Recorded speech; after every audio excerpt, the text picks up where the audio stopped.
Imagina un país donde el 60% de su territorio es desierto, donde llueve apenas 25 milímetros al año en algunas regiones, y donde cada gota de agua debería ser un tesoro imposible de conseguir. Ahora imagina que ese mismo país produce un 20% más de agua de la que necesita, mientras sus vecinos enfrentan la peor crisis hídrica de su historia.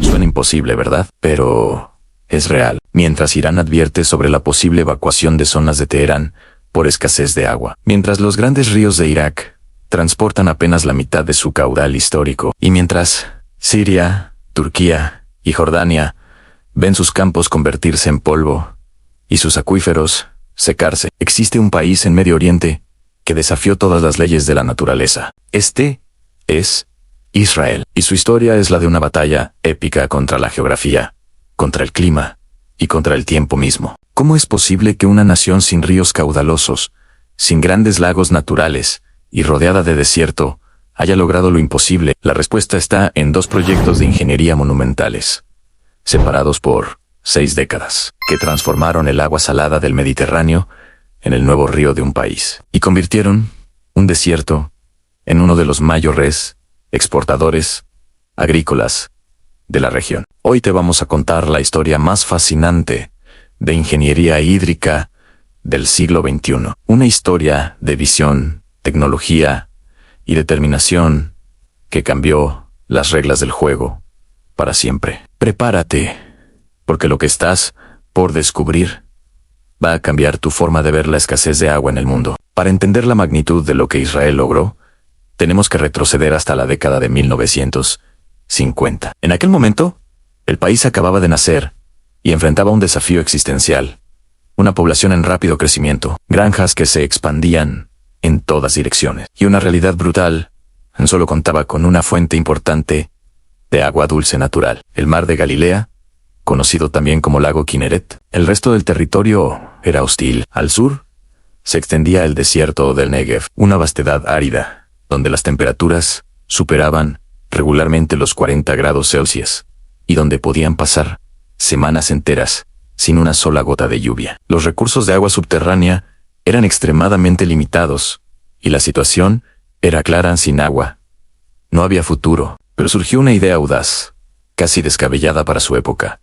¿Y si creaban un río artificial? Un sistema de 130 kilómetros que transportara agua desde el mar de Galilea, ubicado 213 metros bajo el nivel del mar, hasta el árido sur del país. Sería un proyecto que tomaría 5 años, costaría cientos de millones de dólares y requeriría el trabajo de más de 4,000 personas. Le pusieron un nombre tan ambicioso como el proyecto mismo: el Acueducto Nacional, un National Water Carrier. Era una apuesta extrema. No salvaba al país o lo llevaba a la quiebra en el intento. Construir un sistema para transportar agua desde el mar de Galilea hasta el desierto del sur sonaba simple en teoría, pero en la práctica, los ingenieros israelíes se enfrentaban a un enemigo implacable: a la gravedad. El agua del mar de Galilea se encuentra aproximadamente a 213 metros bajo el nivel del mar. Sin embargo, la red nacional de distribución a la que debía alimentar está situada alrededor de 44 metros sobre el nivel del mar. Esto significaba elevar el agua casi 260 metros verticalmente. Una hazaña de ingeniería extraordinaria para la década de 1960. La solución se construyó en un lugar llamado Estación de Bombeo Sapper, y lo que los ingenieros hicieron allí fue revolucionario. En lugar de construir una planta convencional en la superficie, excavaron la estación dentro de una montaña junto al lago. El proceso funciona así: el agua ingresa a través de un conducto submarino de varios cientos de metros de longitud, pasa a un embalse costero de 14 metros de profundidad y luego desciende por un pozo vertical hacia una sala de bombas oculta en el interior de la roca. Esa sala es impresionante: 80 metros de largo, 20 de ancho y 21 de altura. Allí se encuentran unidades de bombeo gigantescas, cada una combinando una bomba de admisión vertical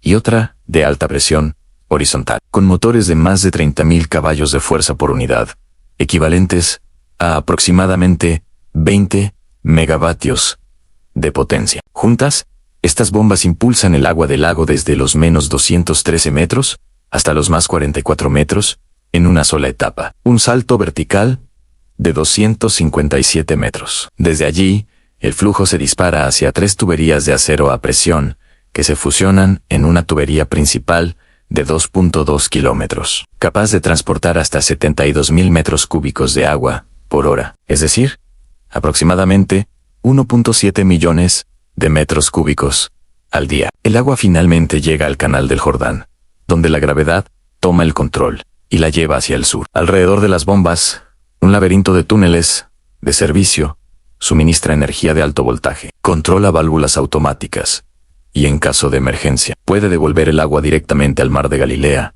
para proteger el sistema. Las 3 unidades subterráneas originales han estado funcionando desde 1964 y en la década de 1990 se agregó una 4ª bomba en la superficie para garantizar que el corazón del acueducto nacional nunca dejara de latir. Pero elevar el agua era solo la mitad de la batalla. Desde la estación de bombeo, el agua debía viajar a través de 86 kilómetros de tuberías de acero enterradas bajo tierra, perforadas a través de roca sólida y arenas movedizas, cruzando tierras de cultivo, donde cada centímetro debía ser restaurado después de la construcción. Los equipos de topografía midieron todo con precisión milimétrica, porque un solo error podría detener el flujo o, peor aún, hacer estallar la tubería. Y aún así, funcionó. Para principios de la década de 1990, el acueducto nacional suministraba aproximadamente la mitad del agua potable de Israel. Al principio,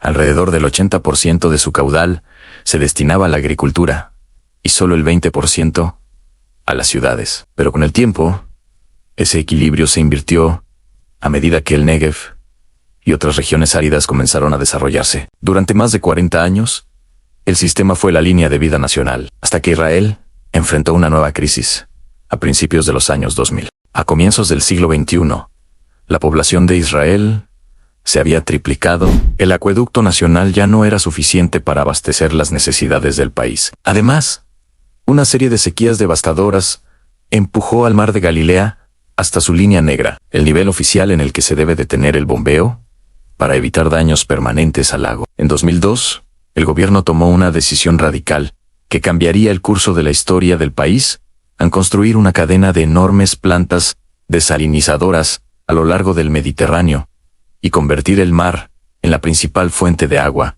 de Israel. El plan era ambicioso en producir aproximadamente 300 millones de metros cúbicos de agua desalinizada al año para 2010 y cerca de 500 millones para mediados de la década de 2010. La construcción avanzó a una velocidad sin precedente. La planta de Ashkelon entró en funcionamiento en 2005, con capacidad para producir unos 120 millones de metros cúbicos anuales. Hadera la siguió en 2009, con aproximadamente 145 millones. Luego, en 2013, llegó Zorrik, y que en su momento fue la planta de ósmosis inversa de agua de mar más grande del mundo, diseñada para producir entre 150 y 234 millones de metros cúbicos al año, dependiendo de la configuración y las mejoras tecnológicas. Para mediados de la década de 2010, estas plantas juntas ya suministraban más de un tercio de la demanda municipal de agua de Israel. Hoy en día, la desalinización proporciona entre el 70 y el 80% del agua potable del país en un año típico. Y en 2025, Sorek II, también conocida como Be'eri Miriam, llevó esto aún más lejos al agregar otros 200 millones de metros cúbicos anuales en una sola instalación. Solo este proyecto aumentó la capacidad total de desalinización de Israel en aproximadamente un 35%, una vez que alcanzó su máxima operación. Lo más impresionante es el costo en la oferta ganadora para construir y operar. Sorek II fue de aproximadamente 1.45 shekels por metro cúbico, alrededor de 40 centavos de dólar estadounidense, lo que la convierte en uno de los contratos de desalinización a gran escala más baratos del mundo. Ahora bien, construir una planta desalinizadora es una cosa, hacerla lo suficientemente eficiente como para operar a escala nacional es otra completamente diferente. En Sorex II, la ingeniería comienza en alta mar. En lugar de tuberías de admisión abiertas que succionan peces y escombros, la planta extrae agua de mar a través de pozos de admisión subsuperficials, perforados entre 20 y 30 metros, bajo el lecho marino. La arena y la roca actúan como un filtro natural, eliminando las partículas grandes antes de que el agua llegue siquiera a las tuberías. Dentro de la planta, el agua pasa por bancos de membranas de fibra hueca, cada fibra más delgada que un cabello humano, con poros medidos en micras. Estas membranas eliminan algas, bacterias y sedimentos finos, protegiendo los trenes principales de ósmosis inversa contra la obstrucción. Luego viene la parte más compleja, a la ósmosis inversa. Bombas de alta presión elevan la presión del agua a entre 60 y 70 bares, similar a la presión que se experimenta a 600 metros bajo la superficie del océano, y la fuerzan a través de membranas compuestas de película delgada, con poros de aproximadamente 0.0001 micrones de ancho, cerca de una centésima parte del tamaño de un virus. Los iones de sal, los metales pesados y la mayoría de los químicos disueltos quedan atrás. Sorex II utiliza un tren de ósmosis inversa optimizado y dispositivos modernos de recuperación de energía para extraer la mayor cantidad posible de agua dulce por cada kilovatio hora consumido. El agua que sale de esas membranas es casi demasiado pura, ligeramente corrosiva. Por eso, la planta añade cantidades cuidadosamente medidas de calcio y magnesio, ajusta el pH a un rango neutral, desinfecta con luz ultravioleta y agrega una pequeña cantidad de cloro para que permanezca segura mientras viaja cientos de kilómetros a través de la red nacional. En total, Sorex II puede producir aproximadamente 550.000 metros cúbicos de agua al día, con un consumo doméstico típico de 100 a 200 litros por persona al día.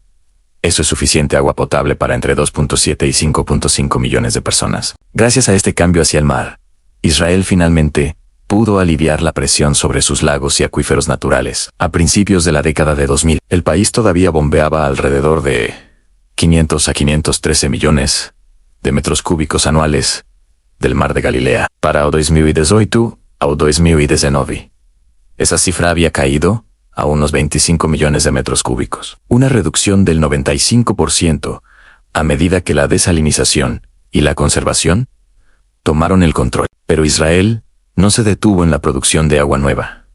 También aprendió a usar la misma agua 2 veces. La planta de tratamiento de aguas residuales Shaftan, cerca de Tel Aviv, ahora procesa aproximadamente 400 millones de litros de aguas residuales todos los días, enviando efluentes tratados a través de tuberías subterráneas para irrigar granjas en el Negev. A nivel nacional, cerca del 94% de las aguas residuales se recolectan y tratan, y aproximadamente el 87% de esas aguas se reutilizan, principalmente para la agricultura. Esta es, por mucho, la tasa de reutilización más alta de la OCDE. El siguiente país en la lista, España, reutiliza solo alrededor del 20%. Hoy en día, la desalinización suministra la mayor parte del agua potable, y los efluentes reciclados cubren una enorme proporción del riego. Casi cada gota en el sistema cumple al menos 2 funciones antes de salir del ciclo. Para 2020, el problema se había invertido por completo. Las plantas desalinizadoras a lo largo del Mediterráneo producían más agua de la que Israel necesitaba en un año típico. Mientras tanto, el mar de Galilea permanecía vulnerable a la próxima gran sequía. Entonces, ingenieros y planificadores plantearon una idea radical. ¿Y si el agua desalinizada pudiera bombearse hacia atrás, a través del acueducto nacional, y verterse directamente en el mar de Galilea? Ningún país había intentado algo así a escala nacional antes, bombear agua de mar desalinizada hacia un lago de agua dulce natural como reserva estratégica. Israel sería el primero. El proyecto de inversión del flujo del acueducto nacional tomó aproximadamente 4 años en construirse y costó alrededor de 1.000 millones de shekels, entre 250 y 300 millones de dólares estadounidenses. Se instalaron nuevas tuberías para conectar plantas desalinizadoras costeras como Hodera y Sorek con el acueducto existente. Se fabricaron decenas de kilómetros de tuberías de gran diámetro, de hasta 1.6 a 2 metros de ancho, que fueron transportadas en camiones de múltiples ejes y soldadas sección por sección. En el campo abierto, los equipos podían cavar zanjas convencionales, pero a lo largo de carreteras y zonas urbanizadas, eso no era una opción. En su lugar, utilizaron perforación direccional horizontal, excavando túneles bajo carreteras, ríos y servicios públicos, y enhebrando la nueva tubería, sin nunca abrir la superficie. Las estaciones de bombeo existentes, diseñadas para el flujo descendente desde el lago hacia el sur, tuvieron que ser reconstruidas para impulsar el agua cuesta arriba, en dirección contraria. Se instalaron nuevas bombas de alta presión y generadores de respaldo para que el sistema pudiera seguir funcionando incluso si una unidad fallaba o la red eléctrica se caía. A lo largo del camino, se excavaron nuevos embalses de equilibrio para almacenar agua durante las horas de menor demanda y estabilizar la presión. Todo esto está conectado a un centro de control central que monitorea la presión, el flujo y la calidad del agua en tiempo real. Los operadores pueden redirigir el agua o aislar una sección problemática en cuestión de minutos. A finales de 2023, el sistema se puso en marcha. Por primera vez, el agua que comenzó en el mar Mediterráneo fue bombeada tierra adentro, hacia arriba a través del acueducto invertido y directamente hacia el mar de Galilea. La capacidad inicial es de aproximadamente 5.000 metros cúbicos por hora, con planes de triplicarla a unos 15.000 metros cúbicos a medida que se agreguen más plantas desalinizadoras y bombas. Hoy en día, Israel opera un sistema de agua circular, como ningún otro en el planeta. El agua de mar se convierte en agua potable. Las ciudades y las granjas la utilizan. Luego, el 94% de las aguas residuales se recolectan, se tratan, y el 87% vuelve directamente al riego. El excedente de agua desalinizada ahora fluye hacia atrás, hacia el mar de Galilea, lista para sequías o para compartir con Jordania. En solo 60 años, un desierto se convirtió en una potencia. Regiones que eran estériles en 1959, ahora producen el 60% de las exportaciones de frutas y verduras de Israel. Pero la historia no ha terminado. En el norte de Israel, la siguiente pieza del rompecabezas ya está en construcción. La planta desalinizadora de Galilea Occidental es un proyecto de aproximadamente $440 millones, diseñado para producir alrededor de 100 millones de metros cúbicos de agua al año, y está programada para comenzar a operar entre 2026 y 2027. Será la primera gran planta de desalinización de agua de mar en el norte, abasteciendo ciudades como Haifa y Galilea Occidental directamente desde el Mediterráneo, en lugar de depender del agua bombeada desde el mar de Galilea. Pero incluso eso no será suficiente. Estudios recientes sugieren que para 2065, Israel podría necesitar hasta 3.7 mil millones de metros cúbicos de agua desalinizada cada año para satisfacer la demanda en escenarios de alta población y estrés climático, aproximadamente 5 a 6 veces su producción de 2020. Un análisis estima que alcanzar esos niveles podría requerir la construcción de alrededor de 30 nuevas unidades de desalinización en las próximas décadas, además de las plantas actuales, varios proyectos más en la escala de Sorek. Segundo, y luego, varios más después de eso. Piensa en esto. En 1959, Israel enfrentaba lo que parecía imposible: construir una nación en un desierto casi sin agua. Para 1964, habían construido un río que no existía. Para 2025, el país había construido una de las redes de desalinización más avanzadas del mundo. A veces la ingeniería no solo resuelve el problema, cambia las reglas del juego por completo. Ahora te toca a ti.